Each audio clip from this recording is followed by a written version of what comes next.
Армысыздар, Қазақстан арнасында ақпарат, студияда Қайрат Айдаш және сурда аудармашы Шырын Жаңғабыл.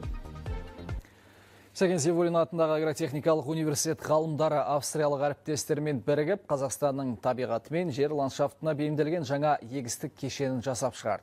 Алғашқы техника Теріскейдегі тәжірибелік станцияға жеткізіліп, сынақтан сәтті өтті. Толығырақ тілші айтады. Австриядағы Петтингер фирмасында құрастырылған бұл кешеннің ерекшелігі жерді қопсытып тегістейді. Соның арқасында тұқым біргергі салынады. Әрі цифрлық бағдарлама арқасында тыңайтқыш себу мөлшері реттеліп отырады. Бұған қоса кешен электронды басқару блогымен жабдықталған.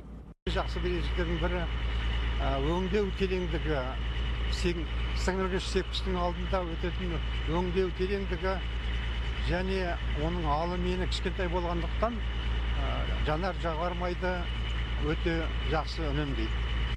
Егістік кешеннің көлемі 9 метр қылып жасалынған. Бір мезгілде 5 түрлі жұмыс істейді. Данный посевной комплекс. Бұл техниканы басқару жеңіл, бәрі кнопка, бірнеше функцияны атқарады. Жерді жыртады, дән мен тыңайтқыш себеді, топырақты қопсытып тұрмалайды.